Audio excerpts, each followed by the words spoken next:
गांव के बाजार में सुधांशु के पकौड़े का ठेला था। जैसे ही वो अपना ठेला खोलता, खरीदार आ जाया करते थे। मुझे एक प्लेट प्याज के पकौड़े। मुझे आलू के पकौड़े। सुधांशु बेहद खुश था क्योंकि उसका कारोबार काफी अच्छा चल रहा था। सुबह से शाम तक उसके ठेले पे मुसलसल खरीदारों का मजमा लगा रहता था। भाईजान, 2 प्लेट प्याज के पकौड़े और 1 प्लेट आलू के पकौड़े दे दो। ये लो भाईजान। भाईजान, मैं तुमसे रोज पकौड़े खरीदता हूँ, कभी तो कुछ पकौड़े ज्यादा दे दो। भाई, मैं माप से ज्यादा अपने घर वालों को भी नहीं देता। लेना है तो लो, वरना आगे बढ़ो। ठीक है, दे दो। सुधांशु के खानदान में उसकी बीवी सुधा थी। आ गए आप? मैं आप ही का इंतजार कर रही थी। मालूम है, मेरी सहेली के शौहर ने उसे नया हार दिलवाया है और एक आप हैं जो कभी कुछ नहीं दिलवाते हैं। अच्छा, पिछले माह तो तुम्हारे लिए नई साड़ी लाया था। हाँ हाँ, याद है, वो भी सेल में से। सेल हो या ना हो, लेकिन मैं लाया तो था ना। तुम्हारे जैसे कंजूस शौहर मैंने कभी नहीं देखा। हर माह खुद के लिए नए नए कपड़े खरीदते रहते हो, और एक माह तुमने मेरे लिए साड़ी क्या खरीद ली? इतना बोले जा रहे हो। क्यों ना खरीदूं? आखिर पैसे भी तो मैं ही कमाता हूँ। खुदगर्ज। सुधांशु फितरत से खुदगर्ज था। वो सिर्फ अपने मुतालिक सोचता था। सुधांशु के पकौड़े का कारोबार अच्छा चल रहा था। उसकी आमदनी भी काफी अच्छी हो रही थी। एक रोज सुधांशु की दुकान के सामने एक और ठेला खुला, गौरव का आलू पफ का ठेला। नया ठेला देखकर खरीदार वहां चले गए। अरे भाईजान, ये क्या है? ये शहर की मशहूर आलू पफ हैं। बाजी, आप एक मर्तबा खाओगी तो बार बार मांगोगी। ठीक है भाईजान, दे दो। अभी लीजिए। गौरव ने उस खातून को आलू पफ दिए। खातून ने आलू पफ चखा और वो खुश हो गई। ये तो बेहद अच्छी है, अब से मैं रोज यही खाऊंगी। वैसे भी कौन उस कंजूस पकौड़े वाले से पकौड़े खरीदेगा। सुधांशु के कई खरीदार पकौड़े के बजाय आलू पफ खरीदने लगे और एकाएक सुधांशु के ठेले पर रहने वाला हुजूम अब गौरव के ठेले पर आ गया था। ये देखकर सुधांशु परेशान था। ये आलू पफ वाला नया है, कुछ रोज में लोग इसे भुलाकर वापस पकोड़े खाने लगेंगे। सुधांशु खुद को तसल्ली दे रहा था। खैर, दिन गुजरे, लेकिन गौरव के आलू पफ हकीकत में अच्छे थे, इसीलिए खरीदार अभी भी उसी ठेले पर नजर आते थे। इस आलू पफ वाले ने तो मेरा कारोबार ही चौपट कर दिया है। मालूम नहीं कहां से आ गया। अगर ये नहीं होता तो सब कुछ अच्छा ही चलता। सुधांशु सोचने लगा कि कैसे वो गौरव को अपने रास्ते से हटाए। गौरव बेहद खुश था। आते ही उसका कारोबार जम गया था। हे भगवान, आपका लाख लाख शुक्रिया, आपने मेरी मुसीबत हल कर दी। गौरव फितरत से भी बहुत भोला और रहमदिल था। जब भी उसके ठेले पर कोई गरीब आता, वो मुफ्त में उन्हें आलू पफ खिलाया करता था। गौरव की सारी हरकतों पर सुधांशु गौर फरमाता था। ये तो निहायती भोला है, इसे तो आसानी से बेवकूफ बनाया जा सकता है, लेकिन कब्ल मुझे इससे दोस्ती करनी होगी। और फिर इसी ख्याल से सुधांशु ने गौरव से गुफ्तगू करना शुरू कर दिया। और भाईजान, सब खैरियत? सब खैरियत है, आप फरमाइए। सुना है आपके आलू पफ बहुत ही जायकेदार हैं, कभी हमें भी खिलाइए। अरे अभी लीजिए भाईजान। गौरव ने सुधांशु को आलू पफ दिया। सुधांशु ने वो चखा। अरे वाह, ये तो लजीज है, एकदम नई चीज है, खाकर मजा आ गया। आपको अच्छा लगा ना? यही काफी है। ये खास चीज तो आपको बड़ी दुकान खोलकर बनानी चाहिए। चाहता तो मैं भी यही हूँ, लेकिन दुकान खोलने के लिए पैसे नहीं है। वैसे मैं भी दुकान खोलने वाला हूँ। अगर तुम्हें वाजिब लगे तो एक साथ दुकान खोलते हैं, जिसमें 2 काउंटर होंगे। तुम आलू पफ फरोख्त करना और मैं अपने पकोड़े। मतलब साझेदारी में? हाँ वही। मैंने तो बड़े बाजार में एक दुकान भी देख रखी है। वाह, ये तो अच्छा होगा। बड़े बाजार में फरोख्त भी ज्यादा होगा। हाँ वो तो है। मैं तो कब से किसी को तलाश रहा था जो आधे पैसे लगाए और मेरा साझेदार बन जाए। बड़े बाजार में दुकान का खर्च कितना है? यही कोई 6 लाख। मेरे पास 3 है और 3 की जरूरत है। ठीक है, मैं दे दूंगा, आपको कल बताता हूँ। ठीक है भाईजान। सुधांशु गौरव को अपने जाल में फंसा रहा था। गौरव घर गया और वहाँ इसके मुतालिक उसने अपनी बीवी लता से जिक्र किया। ये तो बहुत बढ़िया है। मेरे पास 1.5 लाख तो हैं, लेकिन बाकी के 1.5 लाख कहाँ से लाऊं? आप उसकी फिक्र ना कीजिए, मेरे ये जेवर कब काम आएंगे। आप उन्हें गिरवी रख दीजिए और फिर जब आपके पास पैसे आए तो छुड़वा लेना। ठीक है, यही वाजिब रहेगा। गौरव ने लता के सारे जेवर गिरवी रख दिए और बैंक से अपने बचत किए हुए पैसे भी निकाल लिए। भाईजान, पैसों का इंतजाम हो गया है। अरे वाह, तो फिर चलो कल ही हम दोनों मिलकर वो दुकान खरीदते हैं। ठीक है भाईजान। गौरव और सुधांशु ने मिलकर मालिक को पैसे दिए और फिर मालिक ने सुधांशु को दुकान की चाबी सुपुर्द की। आखिर हमारा ख्वाब मुकम्मल हो गया। हाँ, अब एक काम करो, तुम अपने ठेले पे जाओ, मैं यहाँ मरम्मत और 2 काउंटर लगवाने का काम संभालता हूँ। कम से कम उसी बीच तुम कुछ और कमा लोगे। ठीक है भाईजान। गौरव अपने ठेले पर पहुंचा और आलू पफ फरोख्त करने लगा। कुछ रोज गुजर गए। सुधांशु का पकौड़े का ठेला बंद ही था। 1 हफ्ते बाद जब गौरव दुकान देखने गया तो उसने देखा कि सुधांशु कब्ल से ही वहाँ पकौड़े फरोख्त कर रहा है और दुकान में बस एक ही काउंटर है। अरे भाईजान, काउंटर तो मस्त है, लेकिन मेरा काउंटर कहाँ है? कैसा काउंटर? कौन सा काउंटर? ये दुकान मेरी है, यहाँ बस एक ही काउंटर रहेगा। ये तो सरासर धोखेबाजी है। इस दुकान के आधे पैसे मैंने दिए हैं। अच्छा, तुम्हारे पास कोई सबूत है? और अगर है तो जाकर मेरे खिलाफ मामला दर्ज कराओ। गौरव को समझ में नहीं आ रहा था कि वो क्या करे। उसके तमाम बचत के पैसे जाया हो गए थे। गौरव रोते हुए जंगल की जानिब चल पड़ा। हे भगवान, ये क्या कर दिया? मैंने क्या सोचा था और ये क्या हो गया? इससे बेहतर होता कि मुझे मार ही देते।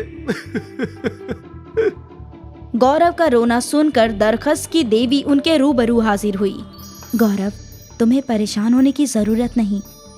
तुम तो एक नेक दिल इंसान हो। तुमने कई लोगों की मदद की है और वही नेकी आज तुम्हारे काम आएगी। वो कैसे? इस दरख्त की शाख में हाथ डालो, जो भी तुम्हें हासिल होगा वो तुम्हारा होगा। ठीक है। गौरव ने दरख्त की शाख में हाथ डाला तो उसके हाथ में सोने के सिक्के आए। गौरव ने मुट्ठी भर के सिक्के बाहर निकाल लिए। आपका शुक्रिया, बहुत बहुत शुक्रिया। इस सोने से मेरी जिंदगी बदल जाएगी। ख्याल रहे, नेक काम करना मत भूलना। मैं हमेशा लोगों की मदद करता रहूंगा।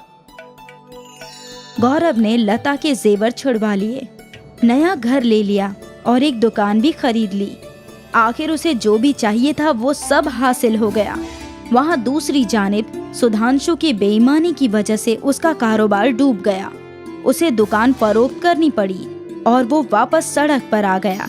इसीलिए कहते हैं, नेकी करके खुदा से पाओ और बुरे काम का बुरा नतीजा। उषा एक गरीब वड़ा पाव वाली थी। उसके शौहर अपाहिज थे, इसीलिए वो वड़ा पाव बनाकर बेचा करती थी। वड़ा पाव, गर्मा गर्म वड़ा पाव। बेहद कम लोग उसकी आवाज सुनकर उसका वड़ा पाव खाने आते थे। उषा के वड़े मजेदार होते थे और वो अक्सर परेशान होकर घर वापस आती। क्या हुआ? आज भी कुछ खास बिक्री नहीं हुई क्या उषा? न जाने क्या हो रहा है जी, आजकल लोग वड़ा पाव नहीं खाते। माँ, आजकल लोग मैगी, फ्रैंकी, बर्गर, पिज्जा ये सब खाते हैं। अगर यूं ही चलता रहा तो हमारी गुजर बसर कैसे होगी? कुछ न कुछ तो जरूर होगा, तुम फिक्र मत करो। माँ, तुम कुछ और चीज क्यों नहीं बेचती, जैसे बर्गर या पिज्जा? मुझे वो सब बनाना नहीं आता है, मुझे तो सिर्फ वड़ा पाव बनाना ही आता है। तो हमें वड़ा पाव में ही कुछ नया सोचना होगा। उषा परेशान थी क्योंकि दिन ब दिन उसकी आमदनी घटती जा रही थी। अगली सुबह उषा सुबह जल्दी घर से निकली। वड़ा पाव, गर्मा गर्म वड़ा पाव। वो काफी देर तक चिल्लाती रही, लेकिन कोई भी उसके वड़ा पाव के ठेले पर नहीं आया। आज इतनी भीड़ है पर कोई भी ग्राहक मेरे ठेले पर नहीं आया। उषा और जोर जोर से चीखने लगी, वड़ा पाव, गर्मा गर्म वड़ा पाव। उषा की आवाज सुनकर उसका पुराना ग्राहक उसके नजदीक आया। कितने वड़ा पाव चाहिए संजय? एक वड़ा पाव देना चाची जी। आप कब से इतनी आवाज लगा रही हैं? कोई वड़ा पाव खाने आ ही नहीं रहा है, इसलिए मैं आ गया। लगता है अब आपको वड़ा पाव कुछ नया ढंग से बनाना होगा, एकदम नया वड़ा पाव, जैसे रंगीन वड़ा पाव। हाँ। पर क्या ऐसा रंग बिरंगे वड़ा पाव बिकते हैं? हाँ हाँ, जरूर बिकेंगे। आजकल के लोगों को अजीब और अलग चीजें ही पसंद आती हैं। तो ठीक है, हम कोशिश करते हैं। ठेला बंद करने के बाद उषा ने बाजार से फूड कलर ले लिया। शाम को जब वो घर पहुंची, अच्छा, आज कारोबार कैसा था? धंधा तो पहले ही जैसा था, लेकिन आज हमें एक नया आइडिया मिला है। हमारा जो पुराना ग्राहक है ना संजय, उसने दिया है। कैसा आइडिया? रंगीन वड़ा पाव का। रंगीन वड़ा पाव? जी हाँ, और इसीलिए हम आते आते फूड कलर ले आए। आज हम बना कर देखेंगे कि रंगीन वड़ा पाव कैसा होता है। और फिर उषा ने रंगीन वड़ा पाव बनाना शुरू किया। उसने हमेशा की तरह वड़े का बेसन साना और फिर उसे अलग अलग बर्तनों में डालकर उसमें अलग अलग फूड कलर डाले और फिर आलू की सब्जी को रंगीन बेसन से रंग कर उसने तेल में छाना। देखने में तो खूबसूरत है, बिल्कुल रंग बिरंगा। उषा और राघव ने रंगीन वड़े चखे। वैसे बढ़िया है। माँ, मुझे भी दो। मानिक ने नीले रंग का वड़ा खाया और उसे पसंद आया। तीनों को रंगीन वड़े मजेदार लग रहे थे। अगली सुबह उषा ने अपना ठेला लगाया और रंगीन वड़े फरोख्त करने लगी। गर्मा गर्म वड़ा पाव, लाल नीले हरे वड़े, रंगीन वड़ा पाव, रंग बिरंगा वड़ा पाव। रंग बिरंगे वड़े देखकर ग्राहक उसके ठेले की तरफ खींचे चले आए। मुझे एक नीला वड़ा पाव दीजिए चाची जान। उषा ने उस लड़की को नीले रंग का वड़ा पाव दिया, जो उसे बेहद मजेदार लगा। और उसके बाद संजय वहाँ आया। अरे सच में आपने तो रंगीन वड़े बना दिए। हाँ, आपने ही तो आइडिया दिया था और देखिए सबको बहुत पसंद आ रहा है। तो इसी बात पर मेरे लिए भी एक रंगीन वड़ा पाव बनाइए। और फिर उषा ने संजय को एक हरा और एक गुलाबी वड़ा पाव दिया। संजय रंगीन वड़ा पाव देखकर खुश था। वाह, सही में लाजवाब है। सोचा नहीं था कि मैं कभी ऐसा रंगीन वड़ा पाव भी खाऊंगा। संजय ने वड़ा पाव खाया। उसके बाद और ग्राहक भी आए। बहन जी, मुझे एक लाल वड़ा पाव देना। हाँ, मुझे भी। उषा रंग बिरंगे बड़े बनाने लगी और ग्राहक खाते गए। उषा बीच बीच में आवाज लगाती, जिससे लोगों का ध्यान उसकी तरफ खींचता गया। गर्मा गर्म वड़ा पाव, लाल नीले हरे वड़े, गर्मा गर्म वड़ा पाव, गर्मा गर्म वड़ा पाव। एक के बाद एक ग्राहक आते जा रहे थे। कुछ ही वक्त में उषा के सारे वड़े पाव खत्म हो गए और आज उसकी कमाई भी बहुत अच्छी हुई थी। वो खुशी खुशी घर वापस आई। आज बेहद अच्छा काम हुआ, सारे वड़े बिक गए। भाई वाह, क्या बात है। कल से हमें और वड़े बनाने होंगे। ग्राहकों को रंगीन वड़े पाव बहुत पसंद आए। ये तो बढ़िया है। अब तो तुम खुश हो ना? हाँ, हम बहुत खुश हैं। अगले दिन भी वही हुआ। उषा की आवाज लगाते ही ग्राहक रंगीन वड़ा पाव खाने चले आए और आज बस 2 घंटे में ही उषा के सारे रंगीन वड़े खत्म हो गए। रंगीन वड़ा पाव मशहूर हो चुका था और उषा बेहद तरक्की करने लगी थी। अब उसका खानदान बेहद मुतमईन था। उषा बड़े अस्पताल में राघव का इलाज करा रही थी। अब वो ठेले की बजाय एक दुकान में रंगीन वड़ा पाव बेचा करती थी। रोज उषा की दुकान पर ग्राहकों की भीड़ लग जाती। उसके पास में डोसा सेंटर था मोहन का। इसके ग्राहक उषा के रंगीन वड़ा पाव की दुकान में जाने लगे। अरे ना जाने इस रंगीन वड़ा पाव वाली ने लोगों पर क्या जादू कर दिया है। मेरे तो सारे खरीदार भाग गए। मुझे इसे सबक सिखाना ही होगा। उस दिन जब उषा काम में मसरूफ थी तो मोहन ने उषा के लाल बेसन में मिर्ची मिला दी। अभी देखता हूँ लोग तेरा रंगीन वड़ा पाव कैसे पसंद करते हैं। और फिर मोहन अपनी दुकान में वापस चला गया। उषा इस बात से अनजान थी। उसने हमेशा की तरह वड़े बनाना शुरू किया और अपने ग्राहकों को दिया। वाह दीदी वाह, ये तो बहुत अलग है, मस्त तीखा लाल लाजवाब है, एकदम लजीज है। ये सुनकर उषा ने अपने वड़े का आटा चखा। वो समझ चुकी थी कि लाल रंग में मिर्ची मिली है। जरूर किसी ने मिर्ची पाउडर बेसन में डाला है, लेकिन मेरी किस्मत अच्छी है कि मेरे ग्राहकों को ये पसंद आ गया। वड़ा पाव, तीखा लाल वड़ा पाव। और फिर उषा के दुकान के बाहर भीड़ लग गई। सभी को नया लाल तीखा वड़ा पाव बेहद पसंद आया। अरे रे, ये मैंने क्या कर दिया मोहन, हे भगवान, मेरी तो किस्मत ही फूटी है। उषा का तीखा लाल वड़ा पाव भी बिक रहा था। ये देखकर मोहन को बेहद गुस्सा आया। उषा का अच्छा वक्त चल रहा था, इसलिए उसका बुरा चाहते हुए भी उसका अच्छा हो रहा था। रेखा अपनी बेटी सानवी के साथ एक छोटे से मकान में रहा करती थी। उसके शौहर का हाल ही में हादसा हो गया था, जिसकी वजह से उसका इंतकाल हो गया। रेखा का तन्हा सानवी को लेकर जिंदगी बसर करना बेहद मुश्किल हो रहा था। एक रोज रेखा बीमार हो गई तो उसकी बेटी सानवी ने बाहर जाकर काम करने का सोचा। मेरी अम्मी इतनी बीमार है और घर में खाने के लिए भी कुछ नहीं है, मैं ही काम की तलाश करती हूँ। सानवी काम की तलाश करते करते एक रेस्टोरेंट में काम करने लग जाती है, जहाँ पर उसे लोगों को खाना खिलाना होता है। एक रोज की बात है। ये खाना टेबल नंबर 21 पर पहुंचा क्या? ठीक है साहब, मैं अभी पहुंचा कर आती हूँ। सानवी जैसे ही खाने की प्लेट उठाकर 21 नंबर पर पहुंचती है तो वो किसी चीज से टकराकर गिर जाती है और उसके हाथ से प्लेट गिर जाती है, जिससे रघु को बेहद गुस्सा आता है। देख कर नहीं चलती, खाने की एक पूरी प्लेट खराब करके रखती। काम धाम तो तुझसे होता नहीं और काम बिगाड़ती है। इस तरह से तो काम नहीं चलेगा। एक काम कर, तू अब तक के सारे पैसे ले और अपना काम कहीं और देख ले। मैं तुझे काम पर नहीं रख सकता, रोज रोज प्लेट गिरा देती है। नहीं नहीं साहब, मुझे मत निकालिए, मेरी अम्मी की तबीयत ठीक नहीं है, मुझे उनके लिए खाना लेकर जाना है, मैं आगे से ख्याल रखूंगी। नहीं नहीं, तुम ये पैसे लो और चलती बनो यहाँ से। मुझे अपना धंधा और चौपट नहीं करवाना। रघु कुछ पैसे देता है और धक्के मारकर उसे निकाल देता है। सानवी रोती हुई वहाँ से निकल जाती है। इतनी मुश्किल से तो अम्मी की दवाई के लिए काम मिला था, अब वो भी हाथ से निकल गया। अब मैं अम्मी की दवाई कहाँ से लाऊंगी और घर कैसे चलेगा? धूप तो बहुत तेज हो रही है, अब करूँ तो क्या करूँ, कुछ समझ नहीं आ रहा। वो ऐसा सोचते हुए जा रही होती है। रास्ते में उसे एक भिखारी मिलता है जिसके पैर में चोट लगी होती है। वो लंगड़ा कर चल रहा होता है और सानवी को देखकर उसे रोकता है। बेटा रुको। बोलिए बाबा, मैं भला आपकी क्या मदद कर सकती हूँ? मैं तो खुद ही परेशान हूँ। बेटा मुझे कुछ नहीं चाहिए, बस मेरे पैर में चोट लग गई है, जिसकी वजह से इलाज के लिए भटक रहा हूँ। मेरे पास पैसे नहीं हैं, अगर कुछ पैसे हैं तो वो मुझे लाकर दे दो। मेरे पास कुछ और तो है नहीं बाबा, ये कुछ पैसे मिले हैं, घर के खाने के लिए कुछ ले जा रही थी, लेकिन कोई बात नहीं, आपको इसकी ज्यादा जरूरत है।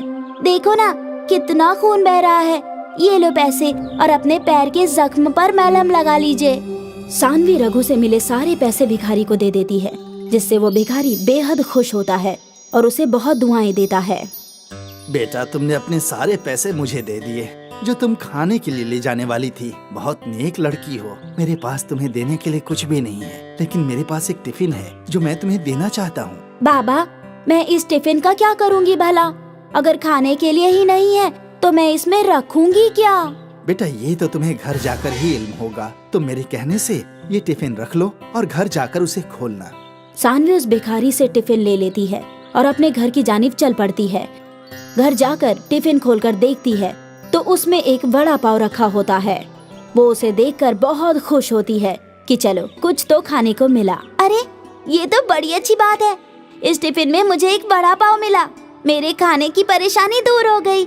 एक वड़ा पाव मिला है, चलो इसमें आधा मैं अम्मी के लिए रख देती हूँ और आधा मैं खुद खा लेती हूँ। सानवी जैसे ही उस टिफिन को दोबारा खोलती है उसमें एक और वड़ा पाव दिखता है। अरे ये क्या, इसमें से तो अभी मैंने वड़ा पाव निकाला था, फिर इसमें दोबारा कहाँ से आ गया? शायद टिफिन में 2 वड़ा पाव होंगे जो मैंने देखा ही नहीं। सानवी दोबारा से उस टिफिन को खोलकर देखती है। उस टिफिन में फिर वड़ा पाव होता है। सानवी वड़ा पाव देखकर हैरत में पड़ जाती है और अपनी अम्मी को सारी हकीकत बताती है। अम्मी देखो, मैं जितनी बार इस टिफिन को खोल रही हूँ मुझे इसके अंदर से एक वड़ा पाव मिल रहा है। ये कैसे हो रहा है? अरे वाकई सानवी, ये वड़ा पाव तो जादुई लगता है। जिसको जितना खर्च करो ये उतना और बढ़ जाता है। सानवी और रेखा बेहद खुश होते हैं और जी भर के वड़ा पाव खाते हैं। सानवी, हमें बहुत अच्छी चीज मिली है। ये वड़ा पाव कभी खत्म नहीं होने वाला। क्यों ना हम ये वड़ा पाव फरोख्त करना शुरू कर दें, जिससे हमारे बाकी के जरूरियात भी पूरे हो जाएंगे। हाँ अम्मी, आप सही फरमा रही हैं। इतने सारे वड़ा पाव का हम क्या करेंगे? क्यों ना हम उन्हें बाकी लोगों को बांटना शुरू कर दें। अब रेखा और सानवी वो जादुई वड़ा पाव से गरीब लोगों की मदद करते हैं और उन्होंने उस वड़ा पाव की दुकान भी लगाना शुरू कर दिया है। वो उससे आने वाले पैसों से अपने घर की जरूरियात भी पूरी करते हैं और दूसरों की मदद भी किया करते हैं। देखो ना सानवी, हमारे दिन फिर बदल गए। इन वड़ा पाव से तो हमें बरकत ही बरकत हो रही है। आज हमारे पास बड़ा घर है, गाड़ी है, हम आलीशान घर में रहते हैं। अब हमें कोई तकलीफ नहीं है। तभी एक शख्स वहाँ भागा भागा आता है और सानवी उससे पूछती है, इतनी तेज क्यों भाग रहे हो? क्या हुआ? अरे कस्बे के पास जो बांध है वो टूटने वाला है। पूरा कस्बा खाली करने का हुक्म आया है। अगर वो बांध टूट गया तो पूरा कस्बा का कस्बा उस बांध के पानी में बह जाएगा। भागो भागो सानवी, तुम भी अपनी जान बचाकर भागो। अरे ये तो बड़ी मुसीबत वाली बात हो गई। कस्बा खतरे में है। चलो सानवी, हम भी पास के कस्बे में चलते हैं। नहीं अम्मी, आप रुको। उस बांध को ये वड़ा पाव ठीक कर सकता है। मुझे इस पर पूरा यकीन है। इसने हमारे सारे मुसीबत ठीक कर दिए तो अब ये मुसीबत भी जरूर ठीक कर देगा। सानवी उस जादुई वड़ा पाव को बांध के पास ले जाती है और उससे कहती है, जादुई वड़ा पाव, तुमने हमेशा हमारी मदद की है। अब इस कस्बे को तुम्हारी मदद की जरूरत है। तुम इस बांध को टूटने मत देना। कुछ भी करो, इस पानी का रुख इस कस्बे की तरफ ना हो पाए। जाओ वड़ा पाव। वड़ा पाव उड़ता हुआ उस बांध की जानिब जाता है और अपना साइज बढ़ा लेता है, जिसकी वजह से बांध टूटने से बच जाता है और पानी का बहाव कस्बे की तरफ न आकर वहीं के वहीं रुक जाता है। ये सब कस्बे वाले देखते हैं तो सब सानवी का बहुत बहुत शुक्रिया अदा करते हैं, उसे मुबारकबाद देते हैं। सानवी, तुमने वाकई कमाल का काम किया है। तुमने कस्बे को बहने से बचा लिया। हम सबको तुम पर फक्र है। सभी कस्बे वाले सानवी के लिए खुशी से तालियां बजाते हैं। अब सानवी और रेखा उस जादुई वड़ा पाव के जरिए सबकी मदद करते हुए अपनी जिंदगी बसर करते हैं। रेखा अपनी बेटी सानवी के साथ एक छोटे से मकान में रहा करती थी। उसके शौहर का हाल ही में हादसा हो गया था, जिसकी वजह से उसका इंतकाल हो गया। रेखा का तन्हा सानवी को लेकर जिंदगी बसर करना बेहद मुश्किल हो रहा था। एक रोज रेखा बीमार हो गई तो उसकी बेटी सानवी ने बाहर जाकर काम करने का सोचा। मेरी अम्मी इतनी बीमार है और घर में खाने के लिए भी कुछ नहीं है। मैं ही काम की तलाश करती हूँ। सानवी काम की तलाश करते करते एक रेस्टोरेंट में काम करने लग जाती है, जहाँ पर उसे लोगों को खाना खिलाना होता है। एक रोज की बात है। ये खाना टेबल नंबर 21 पर पहुँचा के आ। ठीक है साहब, मैं अभी पहुँचा कर आती हूँ। सानवी जैसे ही खाने की प्लेट उठाकर 21 नंबर पर पहुँचती है तो वो किसी चीज से टकराकर गिर जाती है और उसके हाथ से प्लेट गिर जाती है, जिससे रघु को बेहद गुस्सा आता है। देख कर नहीं चलती, खाने की एक पूरी प्लेट खराब करके रखती। काम धाम तो तुझसे होता नहीं और काम बिगाड़ती है। इस तरह से तो काम नहीं चलेगा। एक काम कर, तू अब तक के सारे पैसे ले और अपना काम कहीं और देख ले। मैं तुझे काम पर नहीं रख सकता। रोज रोज प्लेट गिरा देती है। नहीं नहीं साहब, मुझे मत निकालिए। मेरी अम्मी की तबीयत ठीक नहीं है। मुझे उनके लिए खाना लेकर जाना है। मैं आगे से ख्याल रखूंगी। नहीं नहीं, तुम ये पैसे लो और चलती बनो यहाँ से। मुझे अपना धंधा और चौपट नहीं करवाना। रघु कुछ पैसे देता है और धक्के मारकर उसे निकाल देता है। सानवी रोती हुई वहाँ से निकल जाती है। इतनी मुश्किल से तो अम्मी की दवाई के लिए काम मिला था, अब वो भी हाथ से निकल गया। अब मैं अम्मी की दवाई कहाँ से लाऊंगी और घर कैसे चलेगा? धूप तो बहुत तेज हो रही है। अब करूँ तो क्या करूँ, कुछ समझ नहीं आ रहा। वो ऐसा सोचते हुए जा रही होती है। रास्ते में उसे एक भिखारी मिलता है जिसके पैर में चोट लगी होती है। वो लंगड़ा कर चल रहा होता है और शानवी को देखकर उसे रोकता है। बेटा रुको। बोलिए बाबा, मैं भला आपकी क्या मदद कर सकती हूँ? मैं तो खुद ही परेशान हूँ। बेटा मुझे कुछ नहीं चाहिए, बस मेरे पैर में चोट लग गई है जिसकी वजह से इलाज के लिए भटक रहा हूँ। मेरे पास पैसे नहीं हैं। अगर कुछ पैसे हैं तो वो मुझे लाकर दे दो। मेरे पास कुछ और तो है नहीं बाबा, ये कुछ पैसे मिले हैं। घर के खाने के लिए कुछ ले जा रही थी, लेकिन कोई बात नहीं, आपको इसकी ज्यादा जरूरत है। देखो ना कितना खून बह रहा है। ये लो पैसे और अपने पैर के जख्म पर मलहम लगा लीजिए। सानवी रघु से मिले सारे पैसे भिखारी को दे देती है, जिससे वो भिखारी बेहद खुश होता है और उसे बहुत दुआएं देता है। बेटा तुमने अपने सारे पैसे मुझे दे दिए जो तुम खाने के लिए ले जाने वाली थी। बहुत नेक लड़की हो। मेरे पास तुम्हें देने के लिए कुछ भी नहीं है, लेकिन मेरे पास एक टिफिन है जो मैं तुम्हें देना चाहता हूँ। बाबा, मैं इस टिफिन का क्या करूँगी भला? अगर खाने के लिए ही नहीं है तो मैं इसमें रखूंगी क्या? बेटा ये तो तुम्हें घर जाकर ही इल्म होगा। तुम मेरे कहने से ये टिफिन रख लो और घर जाकर उसे खोलना। सानवी उस भिखारी से टिफिन ले लेती है और अपने घर की जानिब चल पड़ती है। घर जाकर टिफिन खोलकर देखती है तो उसमें एक वड़ा पाव रखा होता है। वो उसे देखकर बहुत खुश होती है कि चलो कुछ तो खाने को मिला। अरे ये तो बड़ी अच्छी बात है, इस टिफिन में मुझे एक वड़ा पाव मिला। मेरे खाने की परेशानी दूर हो गई।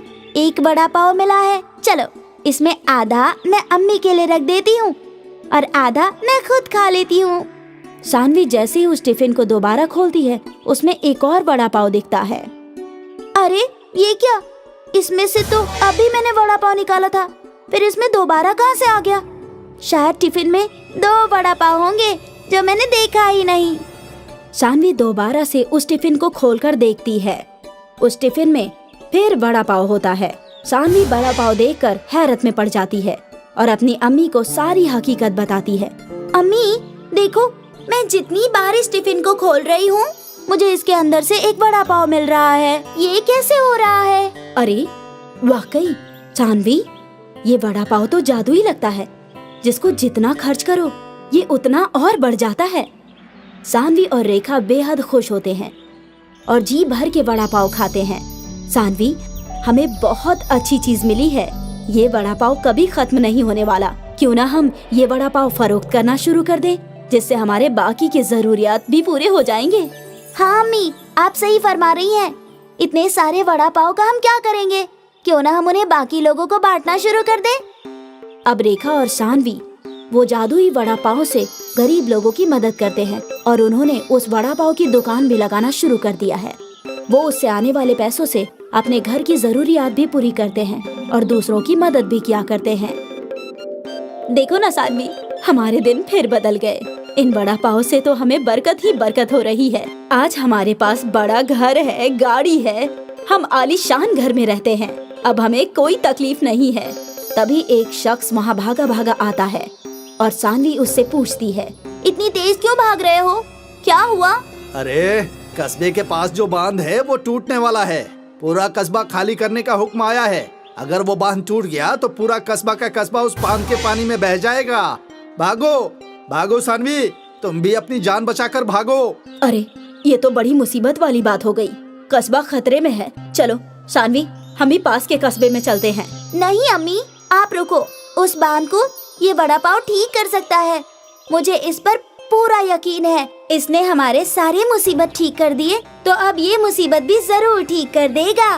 सानवी उस जादुई वड़ा पाव को बांध के पास ले जाती है और उससे कहती है, जादुई वड़ा पाव, तुमने हमेशा हमारी मदद की है। अब इस कस्बे को तुम्हारी मदद की जरूरत है। तुम इस बांध को टूटने मत देना। कुछ भी करो, इस पानी का रुख इस कस्बे की तरफ ना हो पाए। जाओ वड़ा पाव। वड़ा पाव उड़ता हुआ उस बांध की जानिब जाता है और अपना साइज बढ़ा लेता है, जिसकी वजह से बांध टूटने से बच जाता है और पानी का बहाव कस्बे की तरफ न आकर वहीं के वहीं रुक जाता है। ये सब कस्बे वाले देखते हैं तो सब सानवी का बहुत बहुत शुक्रिया अदा करते हैं, उसे मुबारकबाद देते हैं। सानवी, तुमने वाकई कमाल का काम किया है। तुमने कस्बे को बहने से बचा लिया। हम सबको तुम पर फक्र है। सभी कस्बे वाले सानवी के लिए खुशी से तालियां बजाते हैं। अब सानवी और रेखा उस जादुई वड़ा पाव के जरिए सबकी मदद करते हुए अपनी जिंदगी बसर करते हैं।